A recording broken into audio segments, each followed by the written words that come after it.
Bismillahirrahmanirrahim. Assalamualaikum warahmatullahi wabarakatuh. Alhamdulillah wassalatu wassalamu ala Rasulillah wa ala alihi wa sahbihi wa man walah. Amma ba'd. Hari ini kita praktis tajwid dari surah Al-Insan ayat yang ke 12.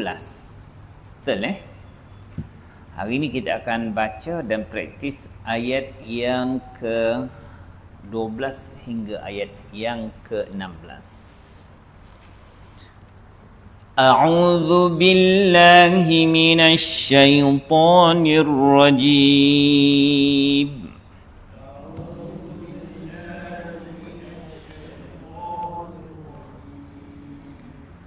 وَجَزَاهُمْ بِمَا صَبَرُوا جَنَّةً وَحَرِيرًا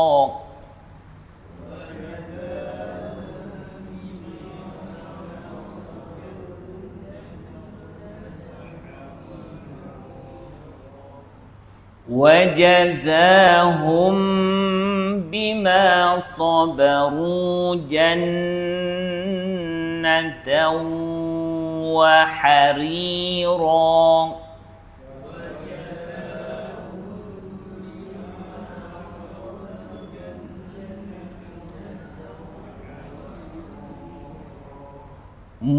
متكئين فيها على الأرائك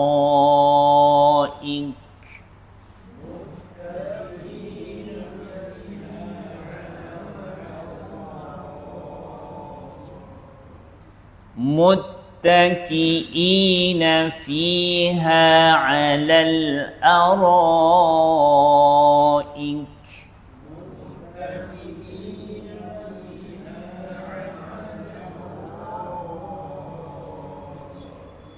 لا يرون فيها شمسا ولا زمهريرا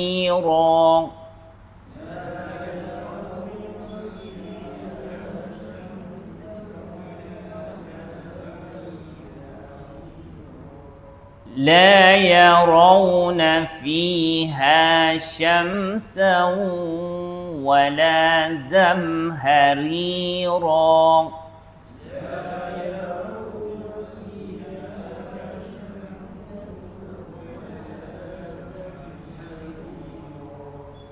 ودانية عليهم ظلالها وذللت قطوفها تذليلا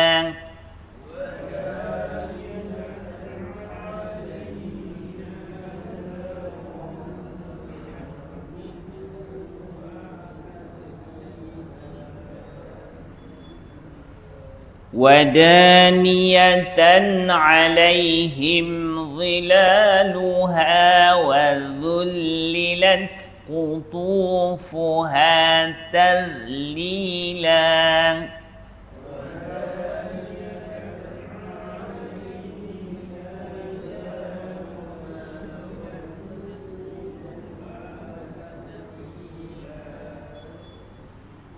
ويطاف عليهم بآنية من فضة وأكواب كانت قواريرا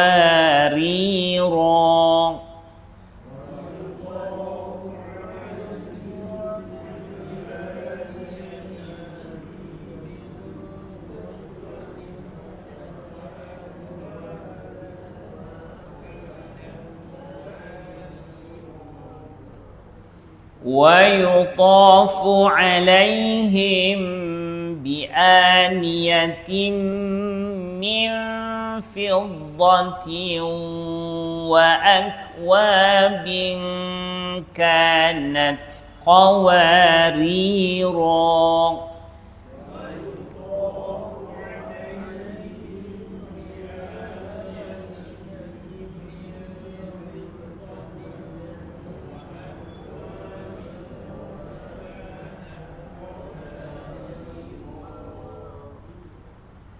qawarira min fiddatin qaddaruha taqdira.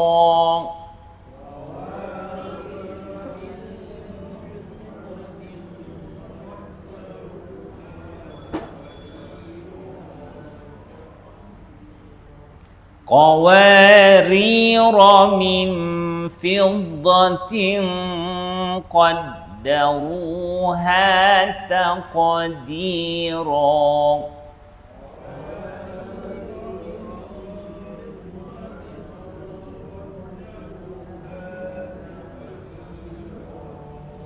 صدق الله العظيم.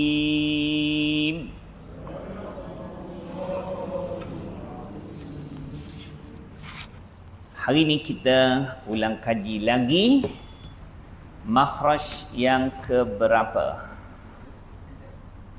Yang ke-9, iaitu huruf ra. Kalau kita tengok huruf ra, dia menggunakan anggota makhraj apa? Lidah lah, lidah. Kan dia kawasan lidah. Betul lah? Jadi dia menggunakan hujung lidah. Maka hujung lidah itu di mana diletakkan? Nampak ke situ? Dia dinaikkan ke langit-langit atas bahagian depan. Ya? Maka makhraj 7, 8 dan 9 walaupun dia tidak sama tetapi dia sangat dekat. Lam, kalau lam kita gunakan hujung lidah dengan langit-langit depan juga. Dia dekat-dekat dia. Kalau lam dia secara menyerong dia bunyi al. Tapi kalau nun ya, dekat tempat yang sama juga an. Dekat je, tak boleh nak bezakan sangat. Ya, sebab tiga-tiga huruf ni hujung lidah dinaikkan ke langit-langit atas bahagian depan. Kalau ra lebih kurang sama juga. Ar. Jadi maknanya tiga huruf ni walaupun dia tidak menjadi adik-beradik kandung. Adik-beradik kandung ni macam hamzah dengan ha. Itu adik-beradik kandung betul-betul sama. Ain dengan ha. Makhraj 2 itu sama betul tu. 3 ghain dengan kha. Itu memang sama betul. Makhraj dia. Kemudian makhraj nombor 6. Ya, tengah-tengah lidah. Jim, shin dan ya. Itu memang sebiji sama. Kemudian 3 ini dia sangat dekat, hampir sukar membezakan. Lam, nun dan ra. Lam, nun dan ra kalau kita sebut dia punya makhraj dia berdekatan sangat dan hampir sama. Lam, nun dan ra bila kita matikan kita akan perasan bahawa hujung lidah kita tu dinaikkan ke langit-langit atas bahagian depan. Dia kalau lam Allah.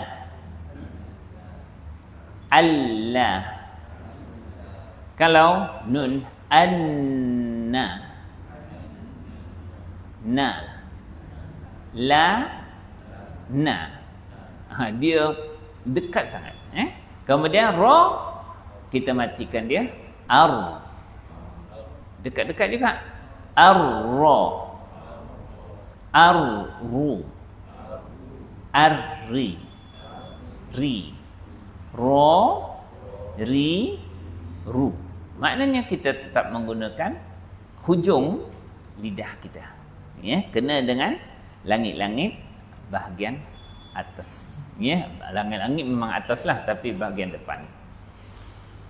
Okey, jadi makhraj dia berhampiran ra, lam dengan nun.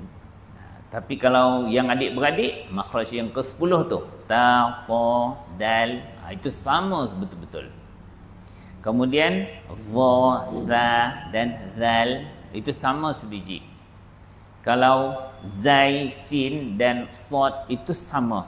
Itu tak ada beza dari segi makhraj, tetapi dia akan berbeza dari segi sifat dia. Okey, jom kita tengok ra. Sifat kepada ra ada berapa? Ada 6. Jahar, tawassut, istifal, infitah, inhiraf dan takrir. Okey, baik. Pertama, sifat dia adalah jahar. Jom tengok lagi. Sampai 50 kali nanti, ingatlah tu. Ya. Jahar. Tengok bulatan 2 tu, belah kanan atas, bermakna jahar ini tertutupnya tekak dan tekanan yang kuat pada makhraj menyebabkan yang paling penting tertahan nafas. Nafas kita tak boleh dilepaskan ketika menyebut ra, maka kita bunyi ar. Dalam keadaan nafas kita itu tertahan. Okey? Yang kedua, sifat pada ra tu ialah tawassut. Pergi tengok tawassut. Tawassut ni adalah dia tengah-tengah antara sifat syiddah yang suara kita tertahan dengan sifat rakhawah, suara kita terlepas. Jadi bermakna sifat tawassut ni, kita punya suara kita itu tidak terlepas sangat dan tidak tertahan atau terkunci habis. Itu tawassut ini hanya ada 5 huruf. Yang bila kita sebut tu, jangan terkunci suara kita dan jangan terlepas habis. Kalau ra, kita akan sebut ar. Dia tak boleh terkunci ar. Dia apa ni? Ar. Dia tak, dia bunyi ar. Ar. Daripada 5 huruf tu kita biasakan dengan suara yang tidak terkunci sangat. Tidak terkunci. Kalau kita tahan sangat suara kita, dia akan jadi sifat syiddah. Kalau lam, alhamdulillahi rabbil alamin, dia bunyi al. Kalau ra, mim marqadina, mar, dia tidak tertahan sangat suara tu, tapi tak habis terlepas. Ain, iyyaka na'budu wa iyyaka nasta'in, na'budu wa iyyaka nasta'in. Am lahum, itu kalau mim. Am lahum. Begitu juga dengan huruf mim, lam, nun, ain dan mim dan ra. Lin umar. Itu sifat ditawassul. Jadi maknanya bila kita sebut ra, nanti kita tidak boleh menahan suara habis dan tidak boleh dilepaskan habis. Sebab itu dipanggil tawassul. Dan keempat kita boleh gabungkan. Sifat yang ketiga iaitu istifal. Istifal tu, apa makna istifal? Kalau kita tengok sebelah kiri, istifal merendahkan pangkal lidah. Ketika menyebut huruf ra, pangkal lidah jangan naik. Untuk meninggikan pangkal lidah hanya melibatkan 7 huruf saja. Kha, sad, dad, ghin, ta, qaf, dha. Itu lawan kepada istifal, iaitu isti'la. Khussa dautin qis. Itu sahaja yang dibenarkan untuk mengangkat pangkal lidah, sebab dia akan mengeluarkan satu bunyi tekanan yang menyebabkan dia huruf tu bunyi dia kuat dan gagah. Dan sifat yang seterusnya kita boleh gabungkan iaitu infitah. Infitah maknanya merenggangkan tengah lidah dari langit-langit. Jadi maknanya kekalkan lidah tengah kita di bawah. terenggang dengan langit-langit. Jangan diangkat. Sebab diangkat ni dia akan menjadi huruf paling kuat sekali. Huruf yang paling gagah sekali di dalam Quran ni ada 4 sahaja. Dia menyebabkan kita punya tengah lidah ni diangkat ke langit-langit, iaitu sad, dad, ta, za. Itu dipanggil huruf itbaq. Tak banyak, 4 tu je. Jadi kalau kita sebut 4 tu, barulah kita bersusah sedikit untuk mengangkat tengah lidah kita. Kalau huruf itbaq ni bukan saja tengah lidah, tapi pangkal lidah kita angkat. Ya, huruf apa? Sad, dad, ta, za. Kalau sebut sad, ya, angkat pangkal lidah kita, diangkat ke atas, dan tengah lidah kita dirapatkan ke atas. Itu dipanggil itbaq, dia melekat ke atas. 4 je, tak banyak. Yang lain tu jangan nak disusah-susahkan. Dia dengan sendiri lidah kita tu merendah ke bawah. Selain daripada sad dan dad, ta, za. Sad ya susah.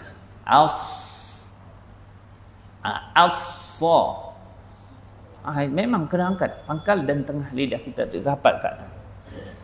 Kalau dad, walau, dha. Itu yang susah. Diangkat. Begitu juga ta. Ta. Kemudian itu saja 4 huruf yang dikata itbaq, di mana tengah lidah kita tu diangkat, dilekatkan ke langit-langit atas. Adapun lain tu tidak. Okey. Jadi itu masuk ra, infitah dengan istifal. Ya, istifal tu pangkal lidah kita direndahkan. Kemudian dia tu infitah, maknanya ketika menyebut mesti ada rongga antara tengah lidah kita dengan langit-langit atas. Kemudian sifat ra yang kelima iaitu inhiraf. Dia sama, ada 2 saja huruf yang inhiraf, iaitu ketika mana menyebut ra ni, inhiraf ni maknanya ujung lidah kita melencong sedikit. Kalau kita sebut lam, al. Kita sebut ra, ar. Ra, ri, ru. 2 ni, lam dengan ra ni, dia melibatkan lencongan sedikit. Inhiraf tu makna dia terlencong. Ya? Asalnya makna menyeleweng. Menyeleweng tu dia tak lurus macam tu, tapi dia melencong sedikit. Kemudian satu sifat yang khusus hanya ada pada ra, iaitu takrir. Takrir ni iaitu getaran yang bunyi pada ra. Dia ra saja. Dia mesti bunyi ar. Tapi tak perlulah diperbanyakkan. Tapi dia mesti bunyi grrrr. Itu takrir. Ya, siapa tak boleh sebut ra, selalulah panggil ayam.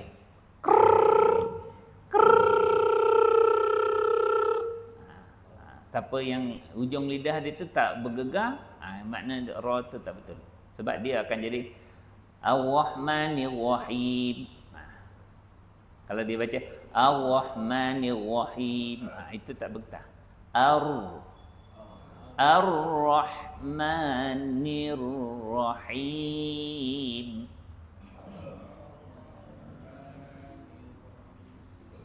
Bunyi tak? Dia tak payahlah Ar-Rahmanir Rahim. Bukan maknanya kita tunjukkan nampakkan getaran tu, tak. Dia mesti ada bunyi getaran. Ar-Rahmanir Rahim. Dengan sendiri dia mesti ada getaran pada hujung lidah kita ketika mana menyebut huruf ra tersebut. Okey, baik.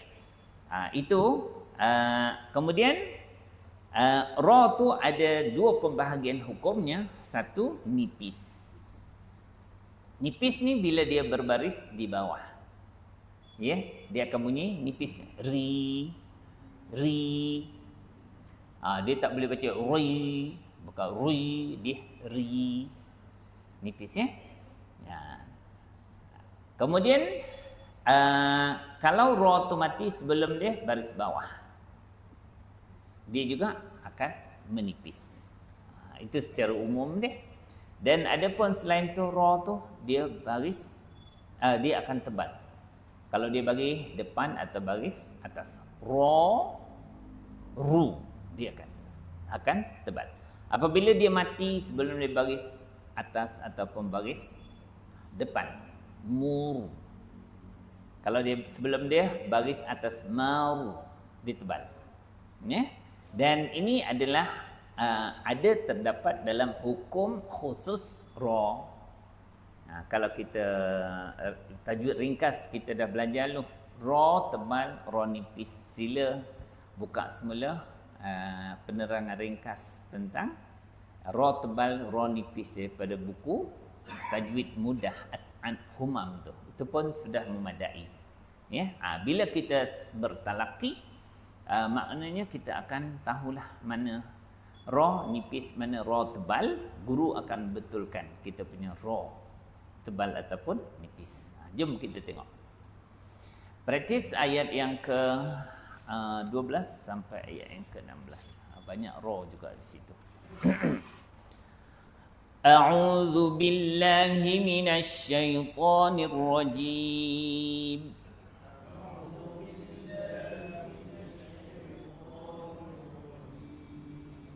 وَجَزَاهُمْ بِمَا صَبَرُوا جَنَّةً وَحَرِيرًا.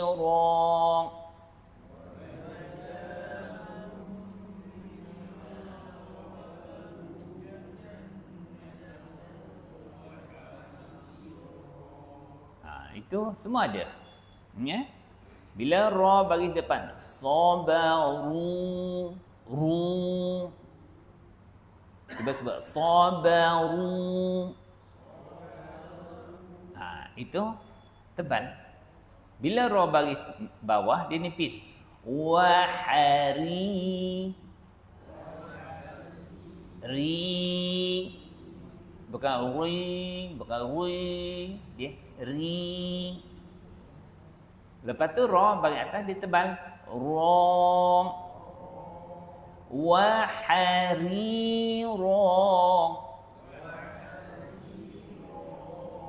وَجَزَاهُمْ بِمَا صَبَرُوا جَنَّةً وَحَرِيرًا.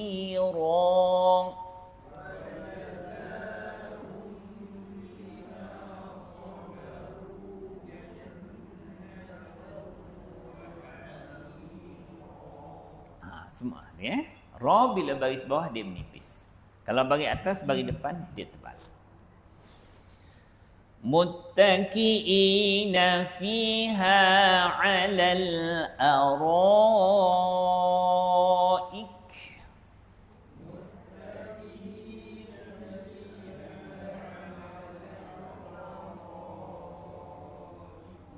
Ra tu bila bagi atas tebal. Ra.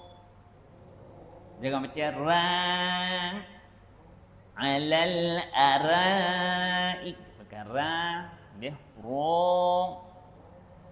Muttaqiina fiha 'alal araik.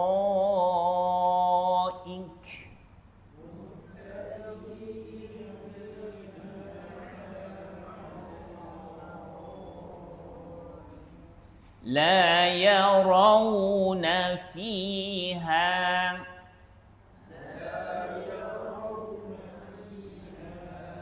Bukan rau. Jangan la yarau, bukan rau. Ra. Rau. Kemudian dia kena bunyi lin sebab waw tu mati.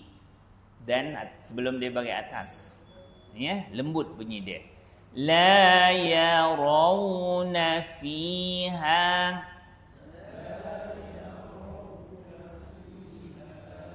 لا يرون فيها شمسا ولا زمهريرا.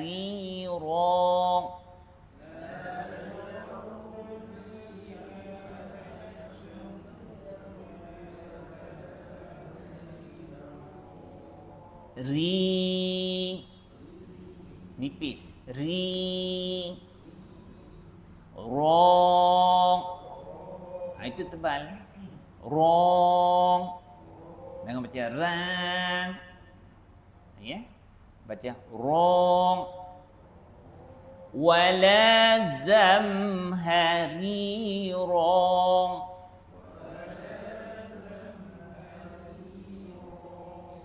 لا يرون فيها شمسا ولا زمهريرا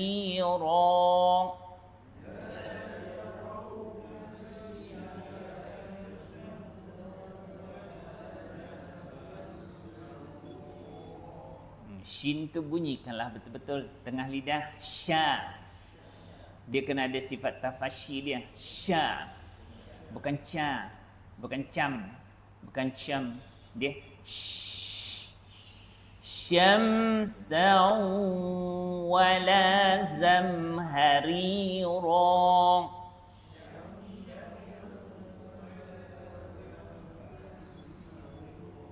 Jangan baca cam-cau pula. Syam sau, bukan syam syau. Syam sau, sin, ya, shin dengan sin. La yarawna fiha syamsan wala zamharira.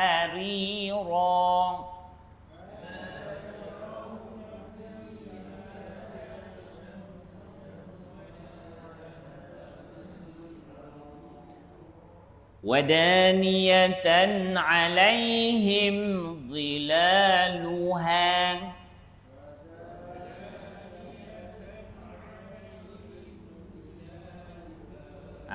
Dha tu berarti ra tu hujung lidah mesti lepas gigi kacip atas, tetapi dia tebal, dia huruf itbaq, ya. Dia zi tu tak betul sebab itu dha Melayu. Zi dia mesti lepas sikit depan zi, mesti hujung lidah kita lepas sikit gigi kacip atas tu, zi. Tapi dia tak boleh bunyi ri, itu zal. Ni dha, cuba sebut dha. Itu bagian atas dha, lepas sikit je. Kalau bagi depan zu. Kalau baris bawah zi. Bukan zi. Bukan zi. Ya, dia mesti lepas sikit. Zi. Zilaluha. Kemudian nak bezakan dengan zal, sama makhraj tapi dia nipis. Ya, وذللت ذو وذللت ودانية عليهم ظلالها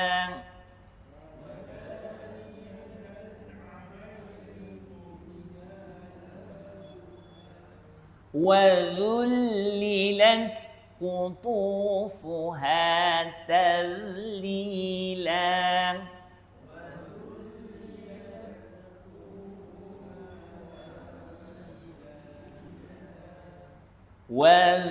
وذللت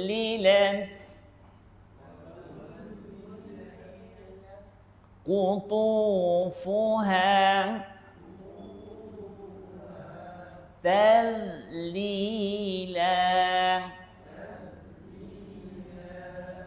وذللت قطوفها تذليلا.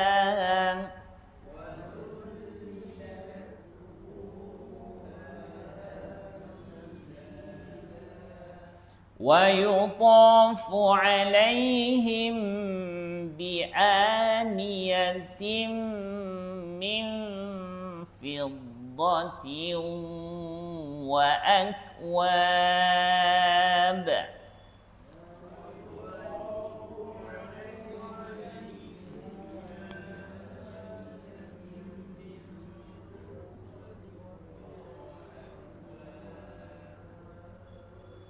وأكواب كانت قواريرا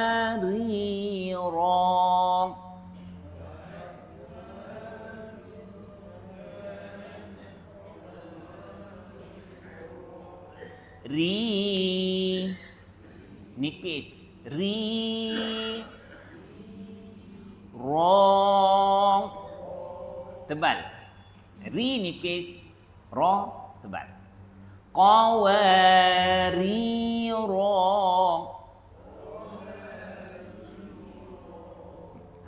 itu maknanya alif yang atas tu ada bulat tegak bulat tegak bermakna ketika waqaf kita panjangkan dua harakat. Tapi kalau kita sambung dia tidak dia jadi satu harakat saja. Dia perkataan ni sama qawarir ni dengan qawarir sebelah dia tu ayat 16 tu sama maknanya iaitu satu mangkuk kristal kristal kaca tu qawarir. Dan dalam bahasa Arab dia termasuk dalam kumpulan mamnu' minas sarf.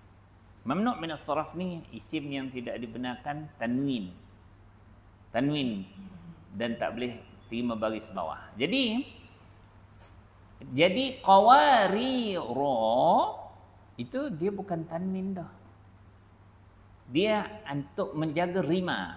Rima dua harakat pada keseluruhan dalam surah Al-Insan. Kalau kita berhenti, makna kita jaga rima dua harakat tu. Kanat qawarira.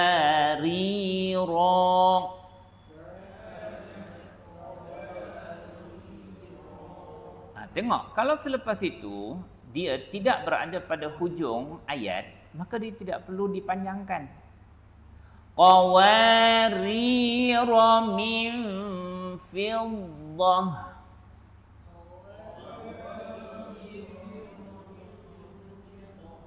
Itu memang hukum asal. Perkataan qawarir ini iaitu jamak taksir yang selepas alif lepas alif tu dua huruf atau lebih. Dia tidak dibenarkan bertanwin.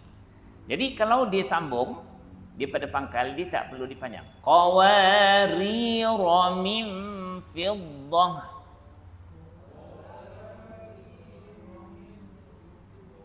Tapi kalau diwakafkan pada qawarir yang kedua tu, maka dia akan bunyi qawarir.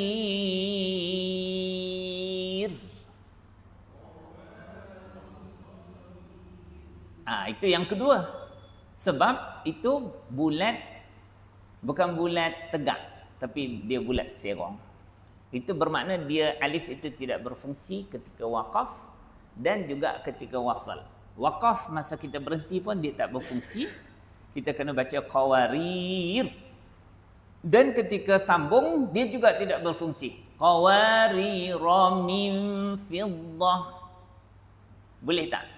Bezakan tanda tegak, bulat tegak tu dengan bulat serong. Okey, jom kita praktis. Wa akwabin kanat qawarira.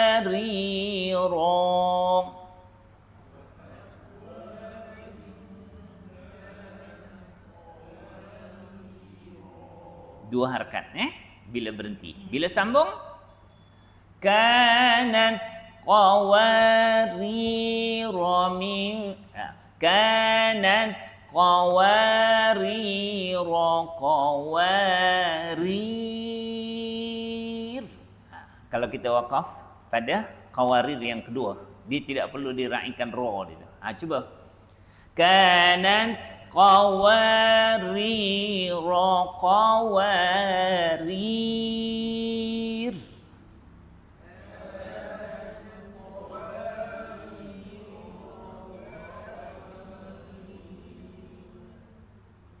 Sampai situ tapi ini untuk exercise je. Waqaf tu tak cantik pun kat situ.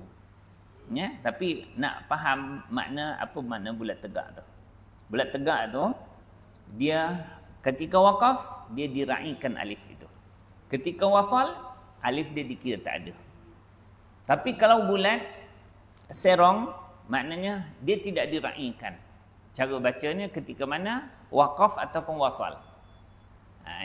Kalau kita wakaf, dia akan jadi qawarir.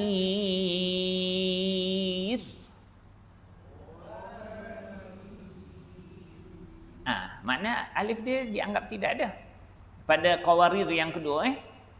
Dan apabila disambung, alif pun dianggap tidak ada juga. Qawarir min fiddah.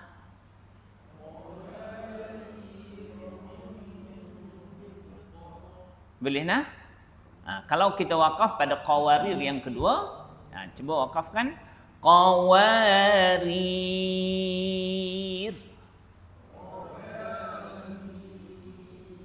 Alif dianggap ada ke tak ada? Alif dianggap ada ke tak ada? Tak ada. Kalau ada, jadi qawarira semula. Sebab tu kita wakaf pada qawarir yang kedua tu, qawarir.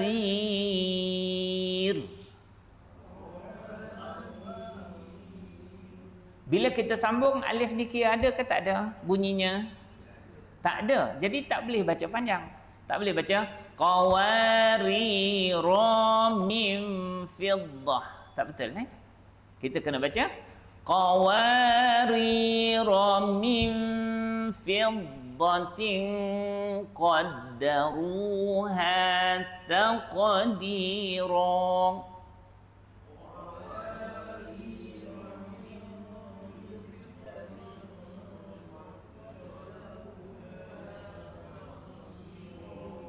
Jangan baca fidda, da, bukan da, dha. Fidda, tepi lidah, tebal. Kita punya pangkal lidah atas, ya. Kita punya tengah lidah dilekatkan ke langit-langit. Fidda, dha. Boleh? Qawarira min fiddatin qaddaruha taqdira.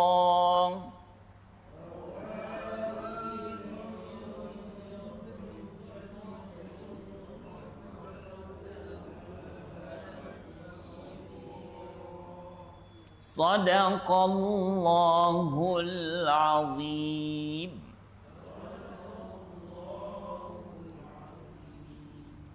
Tinggallah orang-orang yang bersara yang bekerja semua cabut lari dah. Bersara dan bos-bos besar macam abang-abang noning, level-level bos ni dia boleh tunggu. Bos Faiz pun ada kat belakang. Assalamualaikum warahmatullahi wabarakatuh.